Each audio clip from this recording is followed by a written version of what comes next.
2, 1.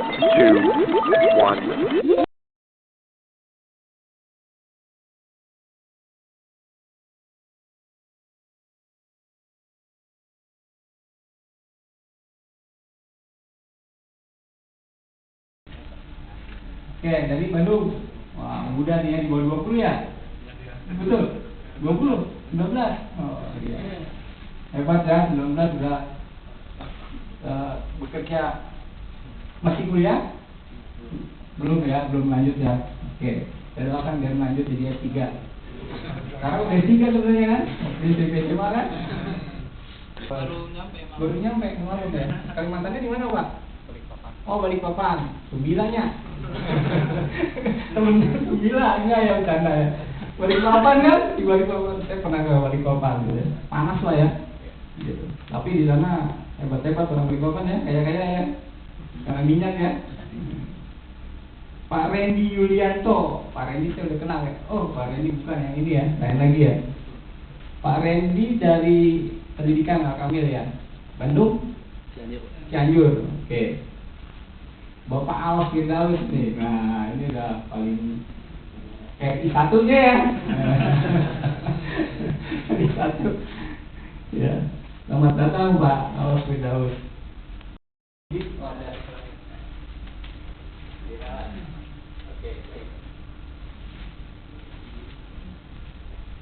Bawa ya.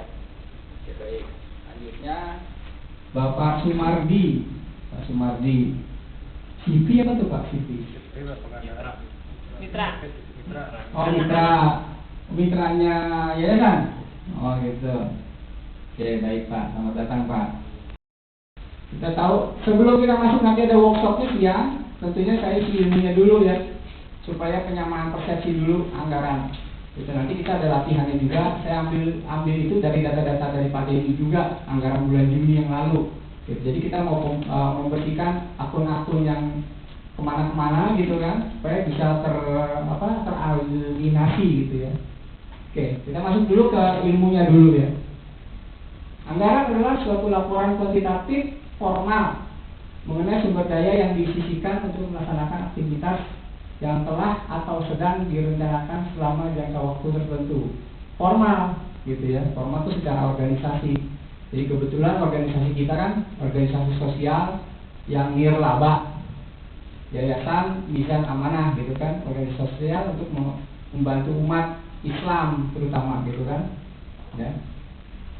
Kita lihat anggaran menurut pengertian tersebut merupakan sarana yang paling luas digunakan secara untuk merencanakan dan mengendalikan aktivitas yang ada di dalam organisasi. Yayasan banyak aktivitasnya, ya saya lihat dari anggaran itu ada program-programnya cukup banyak. Nah itu harus dikoordinasi melalui anggaran ya, pada setiap tingkatan dalam organisasi. Nah nanti tentunya kalau nanti udah di aplikasi anggaran yang disepakati, yang paling sibuk nanti itu pasti Pak Denny. Gimana Pak Denny siap gak? harus siap ya. Dibantu sama Pak Budi juga, kantor-kantor pusat gitu ya. Oke. Pak Andri sama Pak Budi sama Pak Denny itu anggaran kadang-kadang dibuat setiap bulan gitu ya. Bulan Juni saya dapat dana bulan Juni itu anggaran bulan Juni ya Pak ya. Ada tadi saya bicara juga bincang-bincang sama Pak Zaki, itu ada anggaran tahunan dibuat juga ya Pak ya. Tapi bulanan dibuat lagi gitu ya. Jadi batang, lembar, kalau di barang gitu. Yang kedua, aspek keuangan adalah anggaran berarti bahwa anggaran secara langsung dapat menyampaikan informasi mengenai sebuah sumber daya kunci organisasi, modal, dan mengenai tujuan kunci organisasi. Nah ini kan laba untuk perusahaan, jadi kunci organisasi bukan laba, tapi surplus atau defisit kalau buat yayasan. Untuk desain itu surplus atau defisit. Kita kan maunya surplus, gitu kan? Gitu. Supaya nggak kebablasan, anggarannya, mekanisme pembuatan anggarannya performance kinerja karyawan ya, yang namanya performance appraisal, penilaian kinerja. Jadi semua organisasi dan perusahaan saat ini tuh sudah melakukan yang namanya performance appraisal. Jadi kalau kita nggak melakukan itu, kita ketinggalan. Kita nggak bisa disebut organisasi yang modern kalau kita nggak melakukan yang namanya IFA. Ya, pendapatan sedekah, pendapatan wakaf. Ada wakaf ya?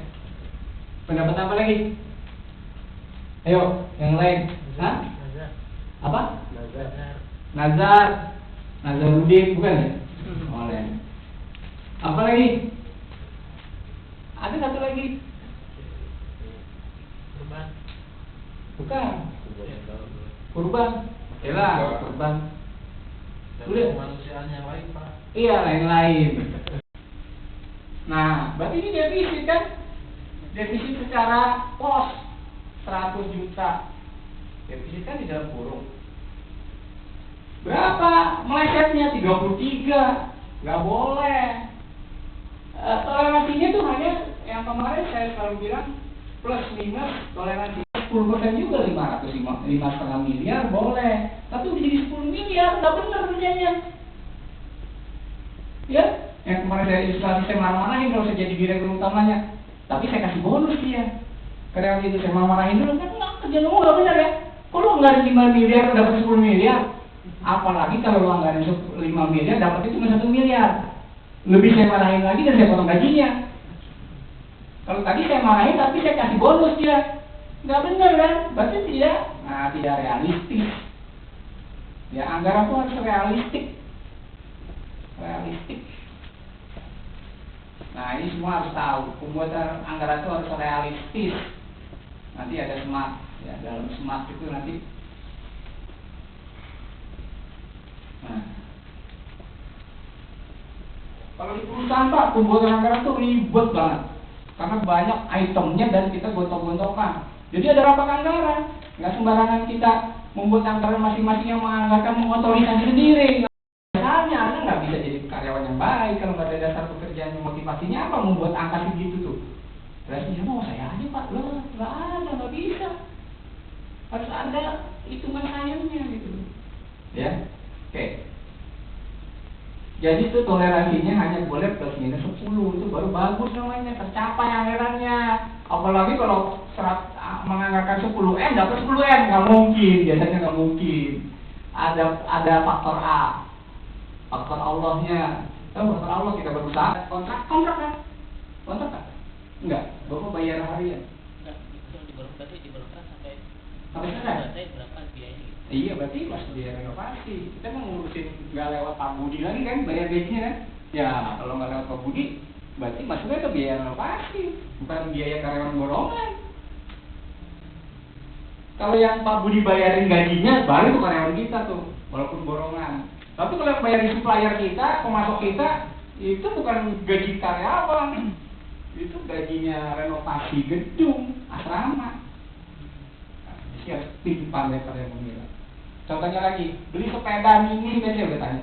Beli sepeda mini, ada itu tuh, ada anggarannya saya kasih bulan Juni, ada yang beli sepeda mini buat asrama mana saya lupa. Itu buat apa itu? Misalnya, buat anak asrama, itu masuk mana? Masuk pos mana itu? Program, memotong dana program atau memotong dana amil? Program. Karena taruh di asrama yang pakai anak asrama kan, bukan yang pakai anaknya karyawan kan. Nah kalau yang pakai anaknya karyawan itu harus memotong dana amil. Ya, kembali ke prinsip akuntansi ya. Kecuali anak malah asrama, Pak. Nggak boleh. Kalau kepala asrama nggak ada pengecualian dalam hal ini. Ya, dari biaya total itu mana yang menjadi unsur biaya tetap, mana yang menjadi unsur variabel dan mana yang semi variabel. Taruhlah ini abaikan tetap dan variabel aja. Jadi harus tahu sifat-sifat biaya yang terjadi gitu loh. Karena kalau Anda tahu, Anda masukin pos anggarannya salah nanti. Dan salah nanti pada saat diaudit akuntan publik banyak temuan. Ya gitu kan. Pak, akuntan publik jangan dibilang semuanya pinter ya. Terserah. Apalagi yang namanya akuntansi syariah. Akuntansi syariah tuh yang audit harus orang-orang benar ngerti syariah. Karena ada BCA syariah ya Pak ya. BCA syariah. Presidennya aja orang Cina. Berarti syariah apa lu gitu ya. Lu bukan muslim. gitu ya. Itu hati-hati. Jadi akuntansi syariah itu paling spesifik. Harusnya akuntan publik yang ngerti syariah Islam dan dia udah dedengkot di bidang di bidang akuntansi. Karena saya ngerti akuntansi, saya juga bagian keuangan gitu. Tapi kesariannya ini saya hati-hati. Karena ada koridor-koridor tertentu yang tidak ada di akuntansi secara umum. Gitu ya. Pada ini menguasai ya akuntansi syariah ya. Oh, belajar Pak. Maksudnya sama-sama belajar, bukan beda sama saya kan. Nah, hasilnya ini merupakan anggaran yang lebih akurat kalau Bapak tahu mana variabel, mana tetap, mana semi. Semi nggak usah lah, yang ini aja tetap dan variabel kebiasaan. Bisa cukup yang mana yang dia tetap, mana yang variabel kan, Pak. Dan atau periode akuntansi. Jadi kalau periode akuntansi 1 tahun, Bapak bikin anggaran 1 tahun sekali, boleh. Baca 1 kali aja. Periode akuntansi 1 tahun, Bapak bikin anggaran 6 bulan sekali, boleh. Tapi bikinnya 2 kali.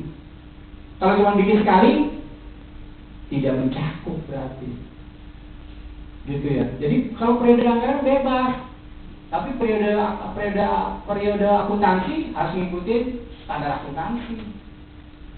Anggaran itu kan sebenarnya internal. Nanti kalau pada saat menjadi lampiran untuk akuntan publik, ya dibuat anggarannya sampai mencakup 1 periode akuntansi, baru diberikan, gitu ya. Nah, anggaran juga merupakan komitmen manajemen. Ya, manajemen itu pengurus, ya, pengurus yayasan.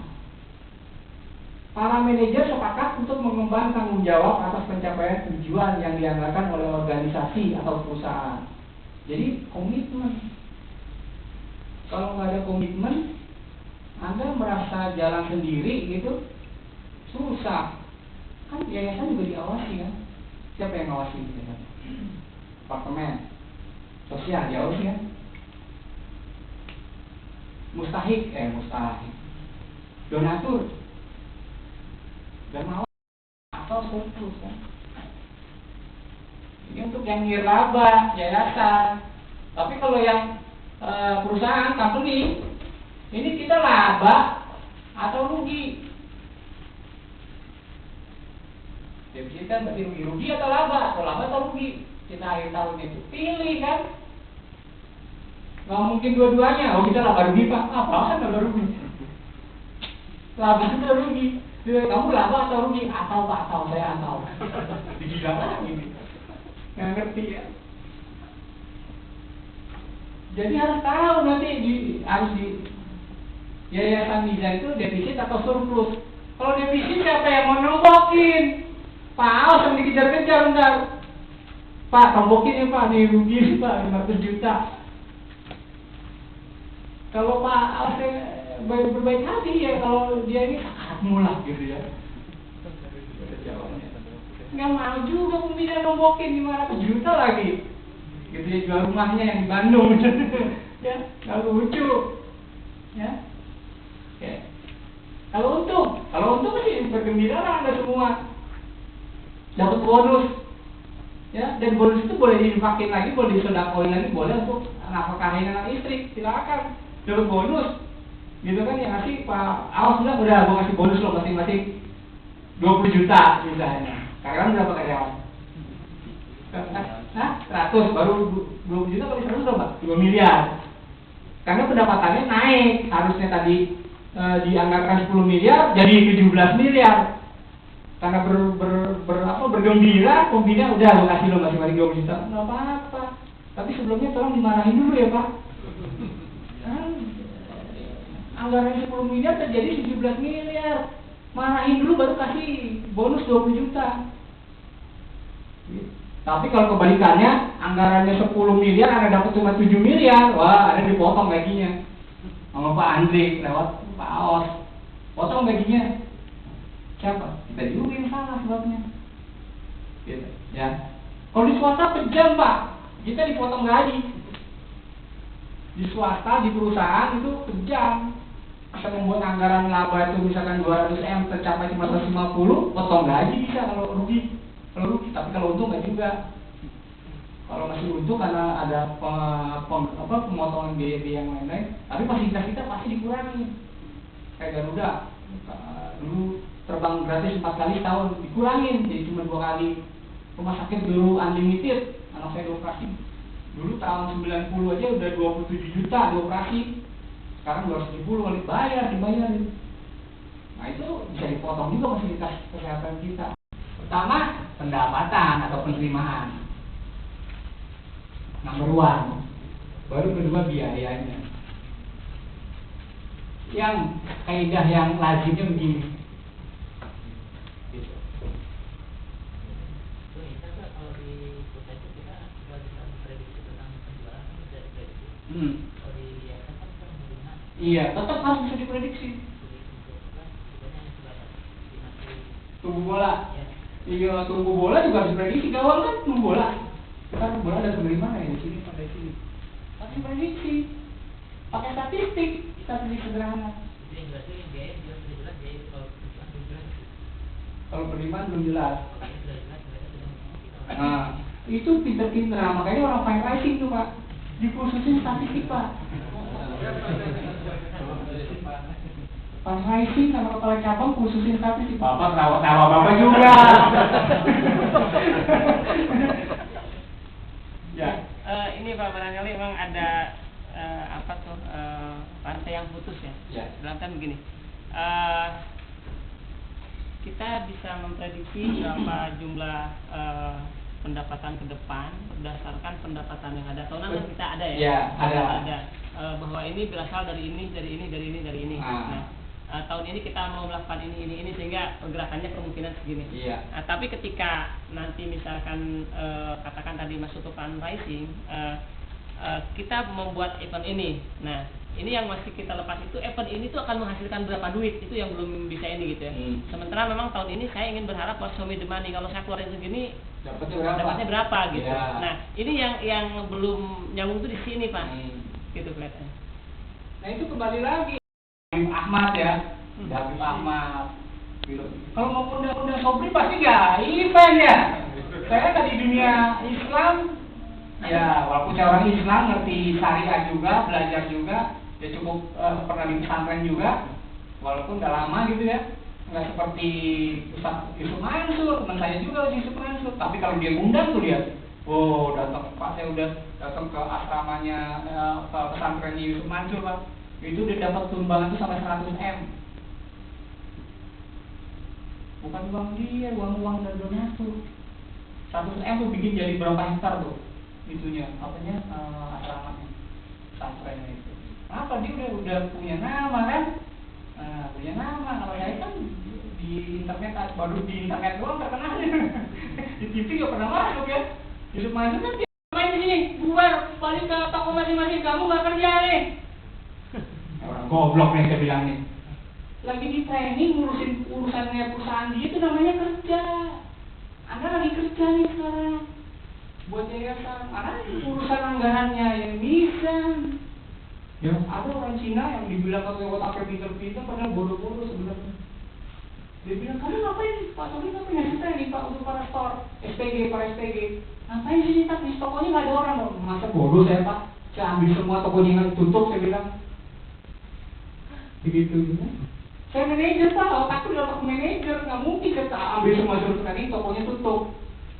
Tapi cuma 2 orang masing-masing toko, tokonya ada berapa ratusan. Ya, sehingga di sini jadi banyak, 2 kali 100 berapa? 200. Di sana masih ada 58 orang. Masa nggak kerja, masa tutup toko itu Pak, saya bilang. Suruh bubar. Nggak kerja nih kan, nggak kerja lagi training dulu, nggak kerja nih. Training dulu nggak kerja. Gitu ya. Jadi ini yang pertama adalah untuk memaksa atau menyuruh para manajer itu untuk berencana. Karena kalau manajer udah jago berencana, itu pasti deh maju. Organisasi apapun pasti maju.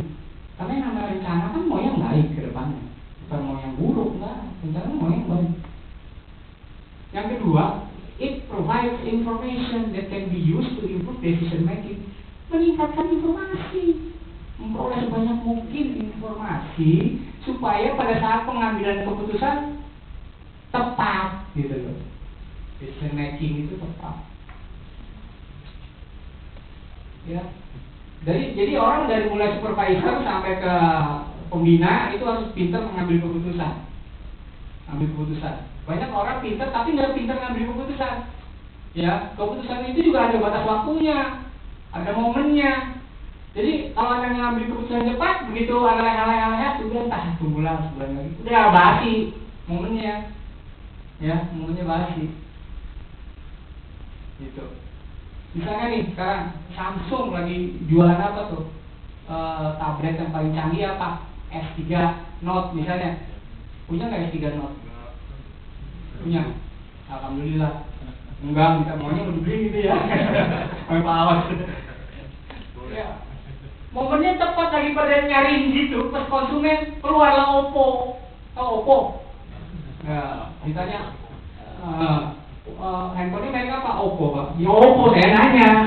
Oppo, Pak. Tanya balik gitu ya. Yang mirip Samsung Galaxy S3 Note. Harga lebih murah atau lebih mahal? Lebih murah, dikit. Ya, oke, itu peringatan aja. Jadi bunga itu nggak harus sesuatu yang ini gitu ya. Karena itu kan ada dua pendapat juga, bahkan ada tiga pendapat. Kalau saya sih memang lebih baik menghindari bunga itu. Kemudian biaya overhead kantor. Overhead kantor ada di kantor pusat, ada di kantor cabang. Ya, ada di kantor pusat, ada di kantor cabang. Gitu. Kemudian ada biaya variabel tadi udah kita bahas yang berubah sehubungan dengan perubahan unit ataupun perubahan frekuensi dari peristiwa kejadian biaya tersebut, gitu ya. Kemudian, ya misalnya mendirikan badan usaha lain yang komersil, ya boleh. Tapi nanti itu kembalikan lagi ke menjadi dana amil, terus mau diapain? Apa mau diinfakin lagi atau mau diapakan? Yang sesuai dengan mustahiknya, silakan. Ada investasi sekarang yayasan juga, ya yayasan. Jangan dikira rumah sakit itu bisnis, itu yayasan. Tapi dia dapat income dari customer, dapat. Dia yayasan sosial juga, cuma bukan yayasan sosial agama ya Pak ya. Kalau Nizam, dompet apa itu kan yayasan sosial agama, Islam terutama. Rumah sakit umum itu yayasan, bentuk badan usahanya, bukan PT. PT Rumah Sakit Hermina nggak ada. Yayasan Rumah Sakit Hermina, tapi udah komersil nggak? Komersil, mau masuk deposit dulu kayak masuk hotel. Ya, ponakan saya sakit masuk Hermina, deposit dulu, mau DBD, demam berdarah, dengue, deposit Pak, 10 juta untuk berapa hari? Untuk 3 hari, buset. 3 hari 10 juta. Berarti kan hanya 3 juta deposit. Kenapa nggak ditolong dulu? Kan sosial katanya, yayasan sosial. Kok duit dulu berarti komersil? Nah, jadi yayasan juga ada yang pajaknya pada komersil. Ya oke. Yang terakhir itu biaya-biaya untuk peroleh pendapatan. Jadi sosialisasi untuk memperoleh dana zakat, nah itu masuk sini nih. Nanti kita satu-satu kita baca itu. Biaya untuk perolehan pendapatan atau penerimaan. Kayaknya panas ya. Ferry, tolong bikin. Ambilnya dari dana apa? Amil. Gitu. Makanya tadi Pak Aos, kita kalau bisa jangan terlalu banyak karyawannya, tapi kita lebih intensifikasinya, bukan ekstensifikasi karyawan, tapi intensifikasi. Karyawan sedikit tapi kualitasnya mantap, bisa mengkoordinasi beberapa kegiatan, itu yang tadi Pak Os mau ke sana tujuannya, supaya nanti dana amilnya kalau kita anggarannya nanti mepet, ya kan, tidak kebablasan, tidak nombokin, gitu. Kecuali nanti, anggotanya Pak Dede, tambah lagi orang canggih-canggih yang memperoleh dana tadinya hebat. Boleh, silakan. Dimbangi Pak, memang lebih baik karyawan sedikit dengan kesejahteraannya yang bagus daripada karyawan banyak kesejahteraannya memble. Karena akan kabur juga dia karyawan itu, tidak dilindungi, tidak dimotivasi dengan reward yang memadai. Ya, oke, saya mau tanya Pak Denny, ada pos yang namanya imbalan pasca kerja. Terus apa tuh maksudnya dari pos itu? Menggaji karyawan yang pensiun. Oh, yang pensiun. Emang udah ada yang pensiun? Belum terjadi kan, masih kosong gitu kan. Oh gitu. Makanya saya bilang, ini apa imbalan pasca kerja kan biasanya gaji, tunjangan. Oh ternyata yang pensiun. Nanti kalau Pak Haus pensiun misalnya gitu ya. Ada aturannya nggak kalau pembina pensiun umur berapa? Enggak. Pembina kan nggak boleh dapat ini Pak. Nggak boleh dapat imbalan. Tapi ada batasan umur pensiunnya? Enggak. Dari peraturan. Mengundurkan diri. Oh, mengundurkan diri saja. Selama dia masih mengalir di situ, nggak pensiun. Kecuali meninggal. Oh iya, apa? Meninggal nggak mau? Terus disuruh rapat gitu. Jadi cuma meninggal dan mengundurkan diri ya. Jadi nggak ada batasan usia. Oh jadi pembina nggak dapat imbalan? Ikhlas Pak. Ikhlas nilai terala. Nasional lah kayak gini paling. Kalau nasional ada. Iya, tapi kan imbalannya metiknya di akhirat Pak. Iya, bukan di sini. Metiknya di akhirat. Kalau Pak Denny metiknya di akhirat aja Pak ya nanti ya? Oh enggak? Pak Budi metiknya di akhirat aja ya? Di sini bulanannya nggak usah, mau nggak? Nggak mau. Gitu. Mau cuman anaknya nggak hidup. Hidup. Bapak yang tanggung anaknya. Gitu kan? Pak, yang disebut pengurus itu selain Bapak ya? Iya. Oh. Kalau pengurus boleh berarti ya? Harus Pak. Ya pikir pembina masuk pengurus, enggak ya? Tapi hebat Bapak care, ya, care itu. Ya, insya Allah Bapak diganjar dari bisnis Bapak yang lain, yang di luar apa tuh tadi percetakan sama apa? Karet, perkebunan. Gitu. Kan jadi Allah khairan kasiran. Allah akan mengganjar Allah akan apa istilahnya hadisnya itu? Apabila kita memberi pinjaman kepada Allah, Allah akan memberikan ganjaran. Pinjaman lagi lebih besar. Ya. Oke, coba kita lihat Pak yang di situ Pak, sama-sama. Lihat yang di